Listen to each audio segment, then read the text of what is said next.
안녕하세요. 네, 반갑습니다. 자, 원래 오늘 처음부터 해야 하는데 약간 기본서 그 과정이 남아서요. 기본서 오늘 정리하고 다음 주부터는 이 요약집을 가지고 처음부터 다시 시작할 테니까 참고하십시오.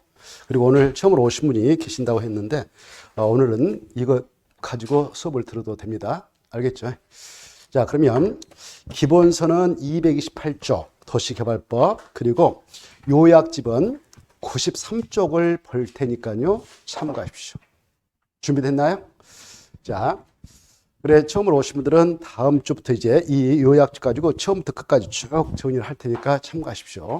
그리고 앞으로 시험 볼 때까지는 이 요약집을 가지고 이제 반복적으로 같이 팔 겁니다. 또 반복적으로. 아시겠죠? 그러니까 공법은 크게 걱정 안 하셔도 돼요. 그냥 수업 시간에 잘 이렇게 결사하지 마시고 성실하게 임하면서 호흡 맞춰서 하시면 공법은 수월하게 통과하게 그럼 할 테니까 참고하십시오. 그리고 이제 시험 볼 때까지는 이것만 보시면 돼요. 알겠죠? 자, 그러면 이 도시개발법상 도시개발조업을 보겠는데 이 도시개발조업은 꼭 시험에 함수가 나오니까 기본서는 228쪽부터 시작해서 바로 233쪽까지가 한 문구입니다. 이렇게 아시고 요약좀 간단하게 정리해놨죠. 93하고 94 이 양쪽 페이지만 쫙 정리하면 끝나요. 요약이 아주 잘 돼 있거든. 그래서 양쪽 페이지 딱 정리하면 본 시험에서 한 문제 맞힌다 이렇게. 어떤 해에는 두 문제 나오는데 두 문제는 좀 과한 것이고 한 문제가 적절하거든요. 그래서 한 문제 꼭 나오니까 나오면 맞춰야 되겠죠. 아주 쉽게 나와요. 왜? 쉽게 내도 틀린데 왜 어렵게 내겠어? 절대 어렵게 안 나옵니다. 공법 쉽게 내도 다 틀리거든. 자, 그래서 참고하시고. 자, 그러면 도시개발법.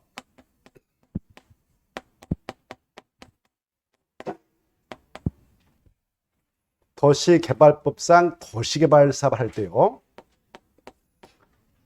사업 시행 방식이란 게 세 가지 있어요.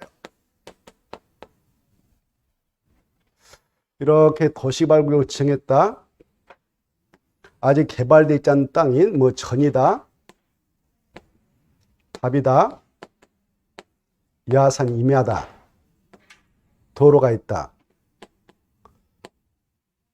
가수원이 있다, 잡종지가 있다, 전이 있다, 또 원주민들이 살고 있는 집까지 또 포함되는 경우도 없지 않아 있습니다. 뭐 또 전이다.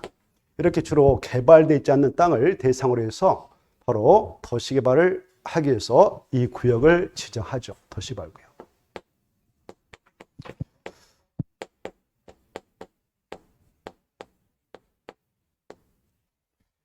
이걸 지정하는 지정권자가 있잖아요.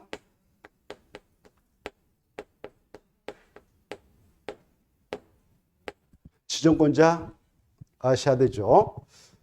지정권자 중에는 한국토지주택공사 사장도 포함된다. OX. 오, 좋았어. X.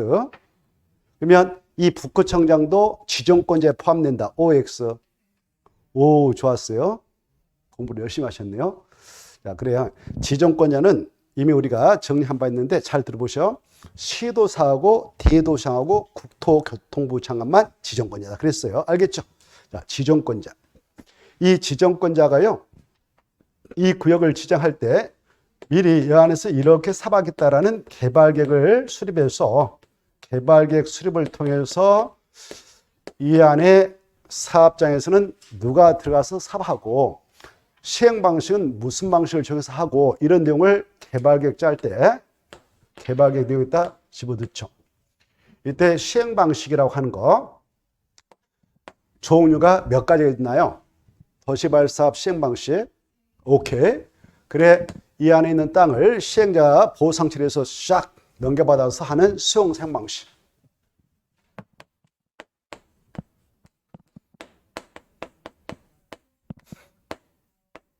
근데 수용 사용 방식을 적용하게 될 때는 딱 한 가지 사유가 법에서 규정되어 있어요.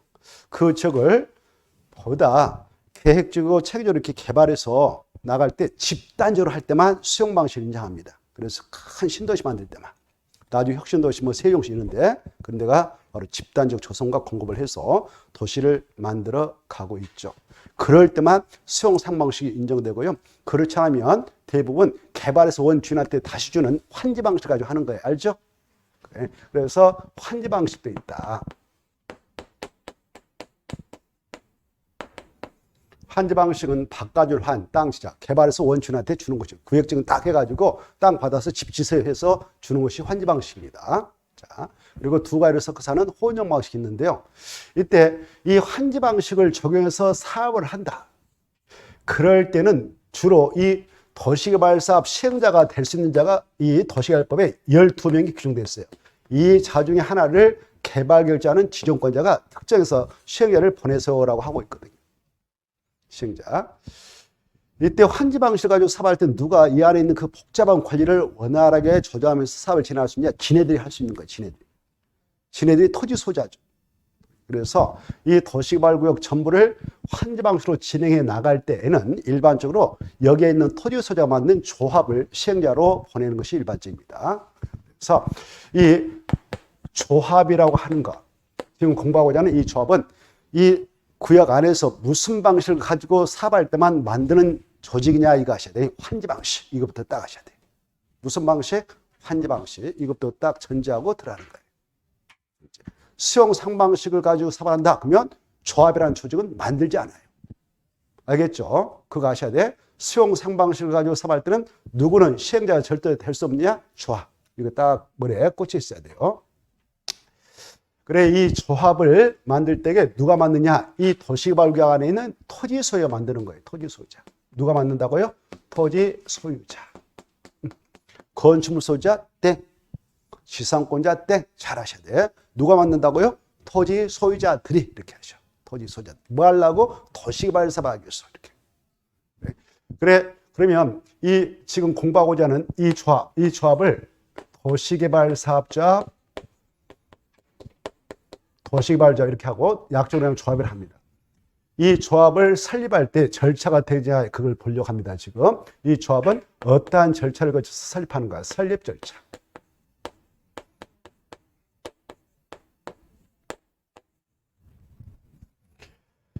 자, 가장 먼저 1차적으로 여기에 있는 토지 소유자들이 야 우리 조합 설립하자라고 의사표시를 해야 돼요. 그런 의사표시가 함유된 행위를 법률행위라죠. 그래, 이 합동적 법률행위인 그런 조합 설립행위라고 하는 의사표시를 해서 합치를 봅니다. 그때 최소한도 이 안에 있는 토지소유자 몇 명 이상 있어야 조합을 설립하도록 법에서 허용하냐? 7명 이상 있어야 돼요. 최소. 몇 명이요? 알아두셔야 돼요. 7명 이상. 이 수치도 중요한데요. 여기 봐봐. 7명을 이렇게 할 때 어떻게 하냐? 지금 무슨 사업 하려고 지금 이 조합 만든다고? 도시개발 사업 하려고 만든 거죠. 그래서 이 개자 보면, 개자를 보면 뭐같이 보여요? 개같이 보인가요? 칠같이 보인가요? 칠같이 보이죠. 그래서 도시개발자 만들 때 최소한도 그 도시개발 안에 있는 토지 소유자 7명 이상 있어야 한다고 하셔야 돼. 수치 중에. 자, 그래. 토지 소유자 7명 이상이 우리 조합 설립하자라고 지네들끼리 의사합치 받습니다. 그러나 법적으로 완전한 법률 행위로서 효력이 발휘하지 못해요. 행정처부터 조력을 받아야 그 법률 행위가 완전한 법률에서 효력을 발휘하도록 규제받습니다.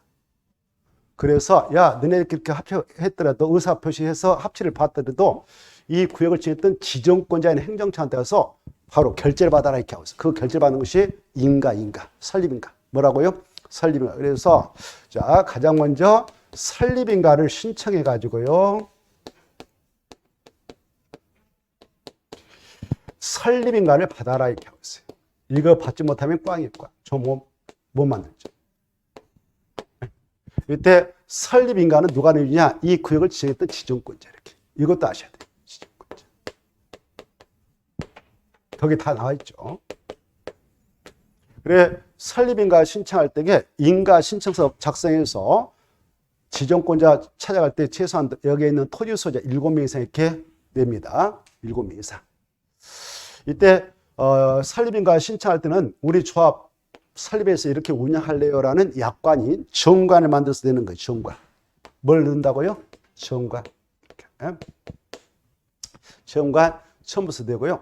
그리고요, 이 조합을 만들어 내버렸다. 그러면 조합원이 누가 되냐? 조합원이 이제 경비도 내야 돼. 자기들이. 조합비도 내고 그래야 돼요. 이때 합법적인 절차 딱 걸쳐서 조합 만들면 이 안에 있는 토지 소자들이 다 강제적으로 의무적으로 조합이 되는 거예요. 그래서 만약에 안에 토지 소자가 100명이 있다고 가정해 봅시다. 그러면 100명이 있다면 다 자기 의사무보관에게 조합원이 돼버립니다. 그래서 우리 법에서는 설립인가 신청하려면 이 안에 있는 토지 소자 동의서 첨부해서 내라 이렇게 하고 있어요. 이게 중요해요. 얼마의 동의서를 내야 설립인가를 내주냐. 아까 7명 이상의 으쌰으쌰해서 조합 만들자 해서 인가 신청한다 해서 인가 안 받아줘요. 인가 안 내죠. 바로 법에서 요구하는 이 도시발사라는 것은 토지구역적 사업을 하는 거예요. 그래서 땅을 밀어가지고 예쁘게 평탄 잡아서 집을 질 수 있는 땅을 만든 것이죠. 그래서 면적이 중요해. 그래서 항상 여기에 이렇게 그냥 예를 들어서 3동 나눴다 가지고 이렇게 1동, 2동. 그래서 면적의 3분의 2 이상에 해당하는 토지 소자 이렇게. 그러면 이 모양새를 다시 변형해 볼까 이렇게. 구역을 지어놨는데 이렇게 보니까 그냥 땅 모양새가 이거 가부것이고 으르것이고 여기 보니까 짜투리 땅을 가지고 계신 분들이 10명이 있어요. 이렇게. 필지가 다 도면상 보니까 지적도 보니까 이면 이렇게.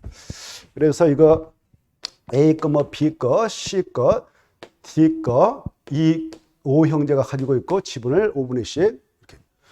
그리고 여기는 집합 건축물인 구분 건축물이 있고요. 구분 건축물의 구분 소유자가 10명이고 그리고 바로 이 대지는 하나예요. 등등등 아무튼 이렇게 여기에 있는 토지 소유자 그냥 이거 나놓고 이해하기 좋게 나놓고 이렇게 여기에 이렇게 돼 있다 합시다. 모양새가 그냥 이렇게 땅이 있고 한 필지, 두 필지, 세 필지 아무튼 12필지가 있다고 가정해봐. 12필지가 그냥 건부지가 아니라 나대지로. 이때 여기에 있는 토지 소자 중 얼마의 동의서를 내야 설립인가 신청 시 인가를 접수해서 인가를 내줄 수가 있냐. 바로 이 사업 대상 토지 면적의 면적이 문제 나요. 토지 면적의 3분의 2 이상에 해당하는 토지 소자와 동시효권입니다. 중에 와. 그리고 토지 소자 총수의 2분의 2상에 해당하는 자의 동의서 받아라 이렇게 하고 있어요. 이 수치 잘 나오니까 받으셔. 동시효권 와. 그러면 여기 봐봐요. 면적의 3분의 3 그러면 갑하고 을이 동의서 줬어. 그래 우리 조합 설립하자. 근데 여기에 있는 10명이 다 반대해버렸다. 그러면 조합 설립 못해요. 면적은 충족됐지만 총수에서 문제가 발생했죠. 토지 소유자가 총 12명인데 2명만 찬성했다. 안 되잖아요. 총수가 12명이니까 이 면적이 2명이 찬성해서 충족됐다 하더라도 이쪽에 있는 세력에 얼마의 동의서를 받아야 인가시하면 인가가 되느냐. 자기 2명하고 여기 10명 중 바로 최소한 4명의 그 동의서를 확보해야 되겠죠. 그러면 총수 2분의 1 되잖아요. 이해돼요? 여기까지 이해되셔. 자, 그래 이게 수치에 꼭 암기해야 돼요. 토지 면적의 3분의 2 이상 해당하는 토지 소유자 와 또는 하면 틀려요. 동시권이다. 토지 소유자 또 이것을 출제인데 바꿔서 엎어쳐서 내기도 해요. 면적 옆에다가 2분의 1, 총수 옆에다가 3분의 2 이렇게. 그럼 틀립니다. 아시겠죠? 이런 것들은 머리에다 내야 되겠죠. 어려워요, 쉬워요? 좀 외우면 되잖아요, 이런 것들은. 그러니까 좀 정신 차려가지고 좀 머리에다 넣도록 하면 좋겠습니다. 그대로 복사해버렸어요, 이해하고.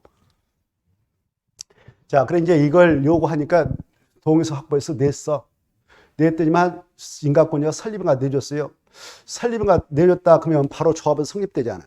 바로 이 민법상 관리 주체 일종인 법인으로서 만들도록 법에서 유도합니다. 그래서 관리 주체가 돼서 조합 이름으로 모든 그 시행자로서 법률 관계를 형성해 나가도록 하고 있어요. 그래서 법인끼리 해야 돼. 법인. 설립인가 떨어졌다고 해서 조합 성립되는 거 아니고 인가 떨어졌다면 그날부터 30인의 주된 사무소 소에 가서 등기까지 해야 돼. 법인등기. 등기를 함으로써 그 사람의 개설체에 법인격이 부여돼 가지고 민법상 권리주체 일종인 법인으로서 조합이 성립됩니다. 이게 중요해요. 이 조합이 성립되려면 뭐까지 마쳐야 되는가? 등기. 등기하지 않으면 조합은 성립되지 않는다. 이렇게 아시겠죠? 자, 여기까지 정확하게 알아두시기 바랍니다. 자, 그리고요. 설립인가 받고요. 받았던 내용을 변경하려고 한다. 그러면 또 변경인가 신체 변경을 또 받아야 돼. 이렇게. 마음도 변경 못하는 거예요. 그런데 모든 내용에 대해서 변경을 받도록 하느냐? 아니, 두 가지는 경미한 행위여서 야 이건 변경인가 받지 말고 변경 신고만 이게 중요해. 뭐냐? 아까 애당초 설립인가 신청서 낼 때에 여기 우리 조합사무소 여기 무슨 동 몇 번지 건물 여기다가 집어넣겠습니다라고 주된 사무소 소재들을 기재해서 인가 받아왔어. 근데 이 사무소를 다른 데로 옮기려고 그래. 이런 주된 사무소 소재를 변경할 때는 변경 신고만 되지 변경인가 받는 거 아니다. 이게 중요해. 거기 나왔어요. 여러 번 나왔죠. 주된 사무소의 소재지 변경은 변경인가 받는다. 변경 신고한다. 변경 신고. 그리고 우리 조합원한테 여러 가지의 안건을 공고할 때 이렇게 하겠습니다라는 공고 방법도 정해서 인가받아 가는데 그 공고 방법을 변경할 때도 변경 인가 받지 않고 변경 신고하면 돼. 변경 신고. 그까지 몰라도 되고 하나만 하면 돼. 주된 사무소 소재 변경은 뭐만 하면 되냐? 변경 신고다. 이거 꼭 알아주시고 시험컴으로써. 자, 그러면 아까 여기 봐보세요. 이 면적, 면적의 3분의 3에 해당하는 토지소유 동의받아 그랬어요. 그러면 이 동의자 수 계산할 때, 어떻게 하느냐? 여기 봐보세요. 만약 이 사업자 안에 개인 땅을 사유지라 하잖아요. 개인 사업자. 근데 여기에 소유자를 보니까 국으로 돼 있어. 국가 거. 여기 보니까 강주광역시 지자체구로 돼 있어. 이것들을 국유지, 공유지 그래. 국공유라고 그래. 이때 이 면적, 그 사업 대상 토지 면적의 3분의 4에 해당 토지 소유자 그때 면적 계산할 때 국공이 있다면 국공유 면적 제하고 사유지만 가지고 면적 계산할까? 국공이 있다면 국공유까지 포함해서 이 면적 계산할까? 오케이. 그게 중요해. 포함. 꼭 아셔요. 근데 우리가 국토의 계획 및 이용에 관한 법령을 공부할 때, 그 주민과 이해 관계자가 도시군관리에 할 수 있는 이반권자에게 기지산 대체 입 5가지 건에 대해서 이반 제한을 할 수 있다라는 걸 공부했고, 그때 제한서 되려면 대상 토지 면적에 바로 일정한 동의자 수 확보해서 제출해야 된다. 그때 그 면적을 계산할 때에는 국공이 있다면 국공유 면적 포함해서 그 면적 대비 5분의 3, 3분의 4 동의받습니까? 국공유 면적 제하고 계산합니까? 오케이. 국토개법은 제해, 도시개발법 포함이다. 이걸 국토개법은 제해, 도시개발법을 포함해서 국제도포 이렇게 한번 써놔. 국제도포. 그래, 국토개법은 동의면적 계산할 때에 국공유지가 있다면 국공유지 면적 제해서 계산하고, 도시개발법은 국공유지가 있다면 동의면적 계산할 때 국공유지 면적을 포함해서 적용한다. 꼭 알아주시오. 중요하고. 자, 그 다음에 여기 봐봐요. 여기 이제 이 토지 소유자 총수의 2분의 3 동의받아라. 그러면 총수를 해서 한 명, 두 명 계산할 때 여기 보세요. 이 땅 보니까는 A가 단독 소유하고 있어요. 1번 땅, 2번지 땅, 3번지 땅, 4번지 이렇게 땅이 있다고 합시다. A가 단독 소유하고 있는 한 필지 땅이 있다 하면 소유자는 한 명으로 계산하면 되죠. 문제가 없어. 단독 소유는. 근데 이만큼 봤더니 이 땅을 보니까 2의 5 형제가 공동 소유하고 있어. 나아대진데. 아버지한테 뭐 상속받았다. 그래서 한 필지 땅인데 소유자가 5명 있다. 5분의 1씩 공유지분을 가지고 있다. 그때 이 토지 소유자 총수를 계산함에 있어서 5명으로 계산하느냐, 5명 중 대표자 1명만 토지소로 계산하느냐, 이런 문제가 있겠죠? 또는 대표자 1명만 토지소로 계산한다. 알겠죠? 알아두시고. 근데 문제는 또 봐봐요. 여기 보니까 이 땅은 하나의 필지인데 여기에 집합건물로 소유 및 관련 법률에 따른 구분 건축물인 그런 건물이 있어. 구분 소유자 보니까 10명 있어. 10명이 그 대지의 공유지분을 가지고 있는 땅 주인들이에요. 구분 소유자인데.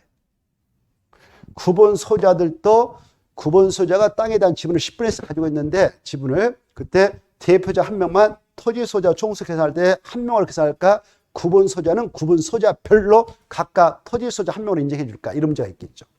어떻게 돼? 그러니까 그래, 구분 소유자는 구분 소유자별로 각각 토지 소유자 1명 1명으로 인정해 준다. 이렇게 이해하시죠. 중요해. 이해되죠? 이해가 된 걸로 믿습니다. 자, 그거 꼭 이해 두시고, 그 다음에 여기 보세요. 자, 여기 보니까 이 땅도 저기 D하고 저기 F라는 사람이 공동세하고 있어요. 이 땅도 D하고 F라는 사람 같이 공유자가 두 피를 같이 똑같은 공유자가 가지고 있어. 그때 토지 소유자 총수를 계산할 때 몇 명을 계산하냐? 대표자 그냥 한 명. 알겠죠? 여기까지 이해하시고, 그 다음에 이제 여기 봐봐요. 동의했던 친구들은 동의냈다 그럴 때 이거 인가 신청하기 전에는 철회할 수 있다 이렇게 하셔. 동의를 철회할 수 있다. 인가 신청할 때 자기 거 동의 선포서 내버렸다. 지정원에 그러면 이미 제출을 해버리면 철회 못하지만 인가 신청하기 전에는 철회할 수 있고 철회했다면 그자는 동의자 수를 빼준다. 여기까지 하셔요. 아시겠죠? 이해가 됐으면 좋겠고. 그리고 여기요. 아까 1번지 땅을 가지고 있는 A가 동의서 줬어. 얘네들한테. 그리고 자기가 여러분한테 팔고 나가버렸어. 동의한 자한테 그 주의를 승계받은 자는 반대한 걸로 볼까? 찬성한 걸로 볼까? 동의한 걸로 인정해버려요. 알겠죠? 여기까지 동의의 효력도 승계가 된다. 여기까지 알아주시면 좋겠습니다. 하나만 더. 이때 여기 아까 국공유도 있고 사유도 있다. 그때 이 동의 요건을 맞춰갈 때에 그냥 짬뽕을 해서 맞추면 끝이냐? 아니에요. 일단 동의받는 순서는 국공유를 일단 나누고 빼고 제하고 사유제를 가지고 계신 분들 거 먼저 동의받은 다음에 이 요건에 미달되면 국공유제 가져가서 나중에 받아서 충족시키면 된다. 여기까지를 알아주시면 좋겠습니다. 자, 그 정도 이해하시고 이제 이쪽으로 넘어와서 이 조합 꼭 시험에 한 문제 나온다고 했죠. 이 조합이 이렇게 성립됐다. 그러면 조합의 구성원이 조합원이 되는데 조합원은 누가 될까? 이게 문제가 되겠죠. 중에 여기 봐봐요. 이 도시개발조합의 조합원은 여기 안에 있는 토지 소유자 중 아까 조합 설립할 때 동의한 자가 있고 반대파도 있을 건데 동의한 자만 된다 그러면 틀려버려. 동의 여부 불문하고 모두 다 의무적으로 다 조합이 된다 이렇게. 누구이면 토지 소유자이면. 알겠죠? 저 도시법 안에 토지 소유자면 다 의무적으로 조합이 된다 이렇게 알아두셔야 돼요. 토지 소유자는 다 의무적으로 조합이 된다. 알아주시고 이제 이 조합원들이 조합의 안건을 의결해서 처리해 나갈 때요. 총회를 열어서 안건을 처리하는 거예요. 뭘 열어서? 총회. 그래서 총회는 반드시 둡니다. 조합의 최고 의결구가 총회인데요. 총회는 반드시 두게 돼 있어 법적으로. 이 총회를 열어가지고 조합을 이끌어갈 세력인 임원을 둬야 돼. 임원도 필수로 두는 겁니다. 임원 감투가 3개 있어. 조합을 대표하는 조합장이 있고요. 조합장 몇 명 뽑으면 될까? 상식적으로 한 명이. 자, 그 다음에 조합장을 옆에서 보좌하고 법인 조합의 업무를 대표 처리해서 나가는 이사를 둬. 이사. 그리고 해결을 감사하는 감사를 둬. 얘네들이 임원 감투인데 임원은 꼭 둬야 돼요. 그러면 이때 임원은 어떻게 누구를 대상으로서 뽑느냐? 뽑는다 이걸 선임이라 하거든. 선임. 임원 선임은 총회에서만 해야 돼. 총회에서. 어디에서만 한다고요? 총회에서. 아주 중요해. 총회에서만 임원을 선임한다 이렇게 하셔. 네?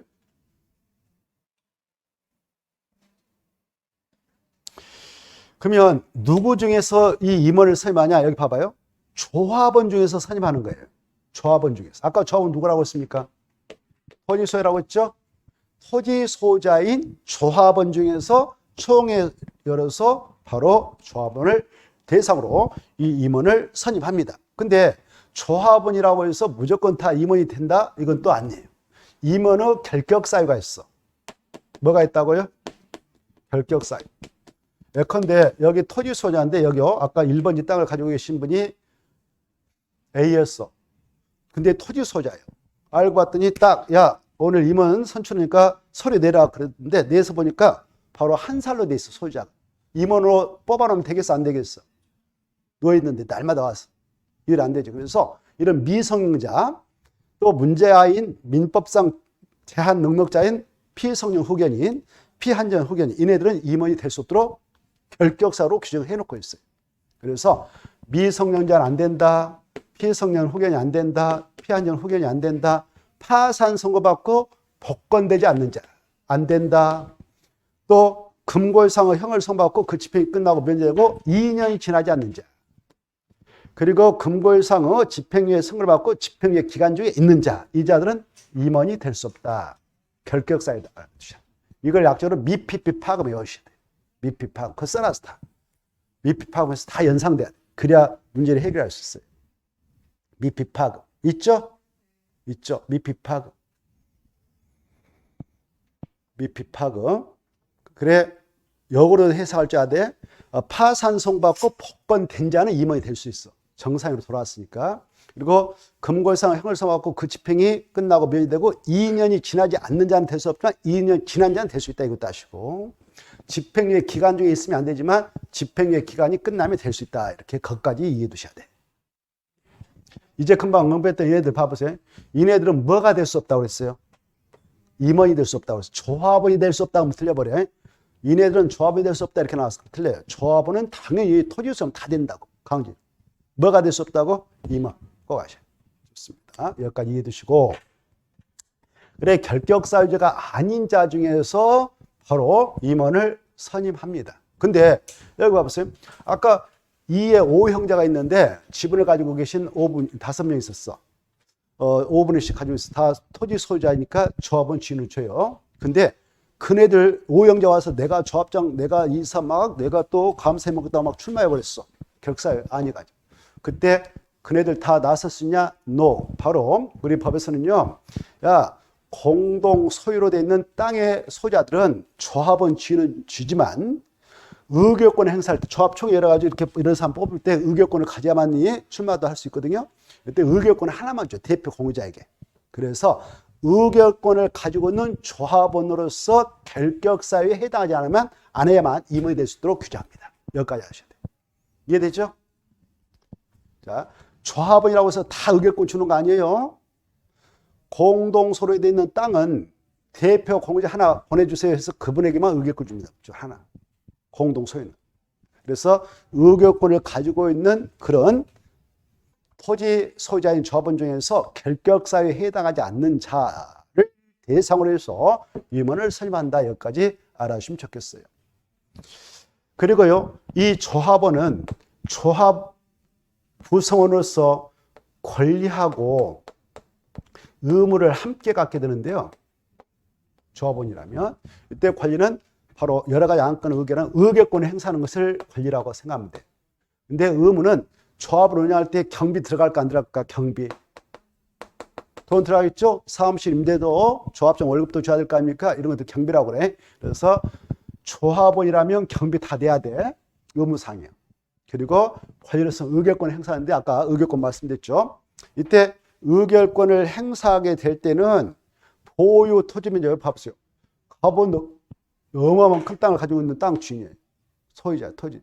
근데 아까 이거 콩만 땅을 가지고 있는 사람도 있었어. 그때 보유 토지 면적에 비례해서 면적이 크면 여러 개의 의결권 행사도 하고 법적으로. 조그마한 거면 적게 개수 한 개만 주고. 그런 거 아니다. 보유 토지 면적 상관없이 평등한 의결권을 행사한다 이렇게 하셔. 조합원들은.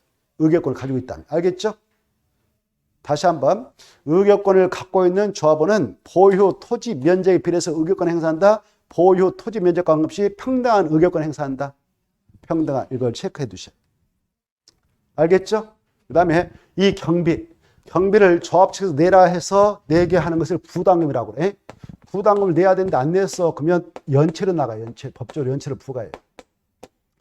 연체를 내는데 안 냈어. 그러면 어떻게 하냐? 징수할 수 있어. 징수. 근데 이 조합 측에서 조합원한테 징수를 한다면 조합장에 가서 돈 내놓으세요. 그러면 싸움만 붙겠죠. 그래서 조합은 강제 징수권이 없어요. 법적으로. 그래서 관할 행정청인 시면 시장, 군이면 군수, 자축이면 자축, 구청장, 제주도면 특별자치도사, 특도한테 징수를 위탁할 수 있어요.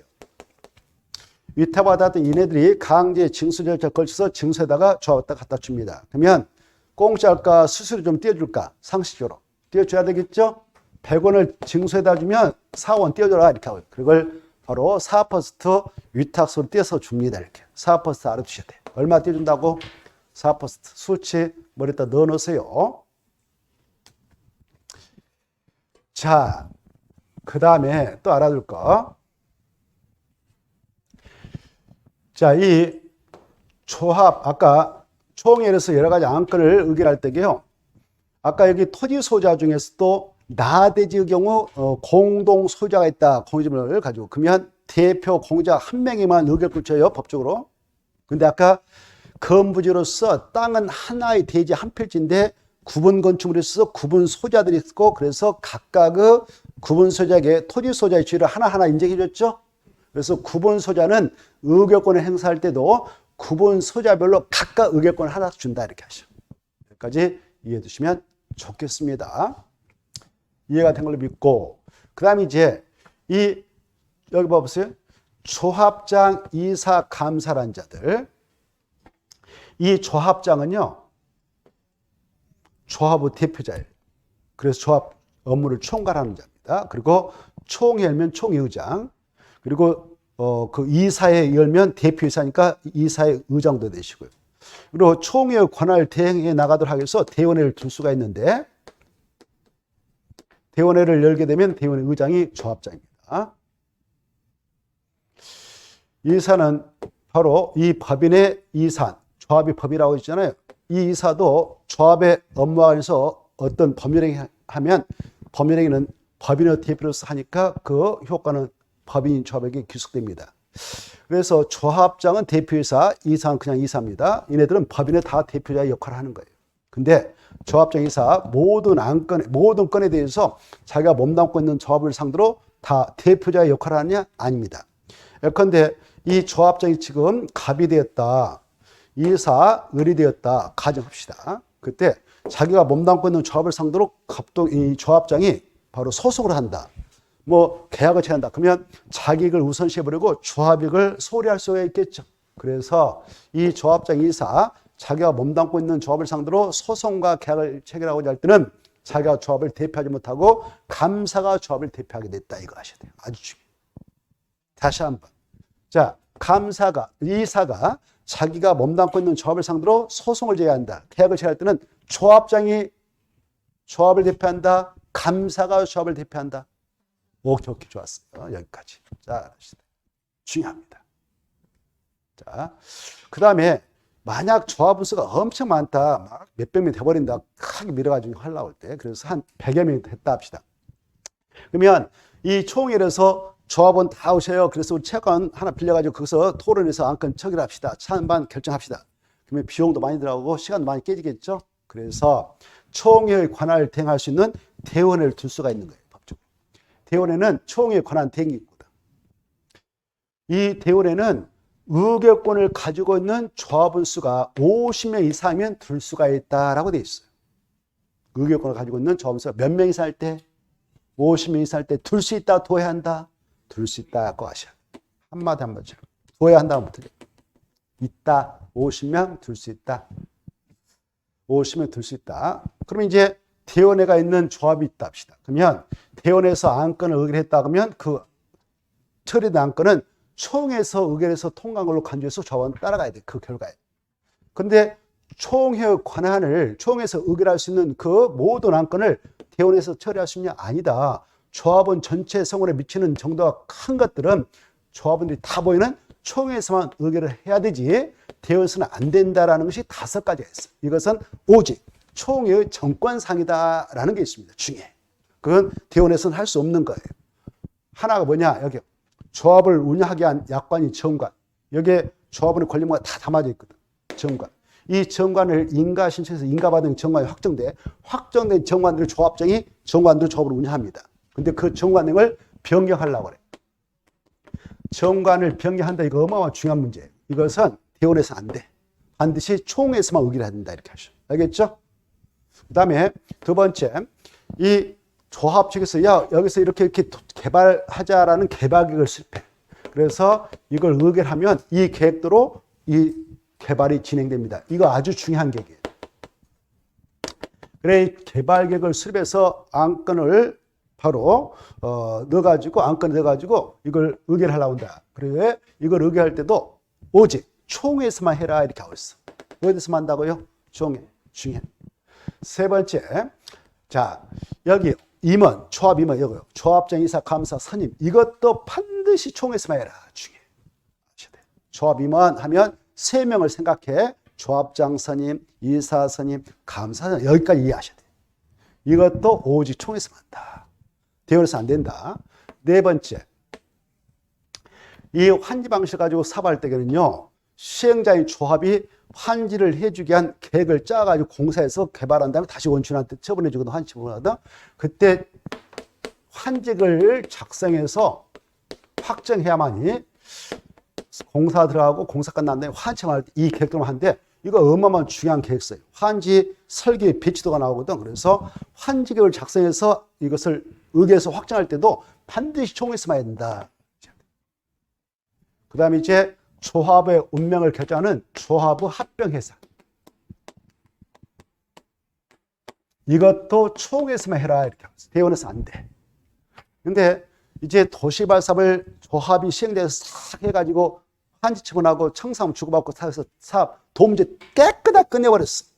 이걸 청산금 지급이 완료된 시점 이렇게. 청산금 지급이 완료된 후에 조합 더 이상 존치할 이유가 없어. 왜? 존치해봐야 조합장 월급 줘야 돼. 조합원들이 돈 걷어서. 사무실 임대 나가요. 근데 해산 시켜버려야 돼. 그래야 조합원한테 일 없다. 그때 청산금 지급이 완료된 후에 조합을 해산하는 문제는 바로 대원에서도 할 수 있어. 청산금 지급이 완료되기 전에 해상과 합병은 오직 총회에서만 한다. 이걸 정확히 알으시다. 알겠나요? 이 정도는 알아요. 이 정도. 이 정도. 그래, 이 정도는 쫙 깨고 계시면 함지를 마치겠다. 함지. 할 게 없죠? 자, 거기까지 알아주시면 좋겠고요. 나머지는 이제 참고로 읽어보시면 돼.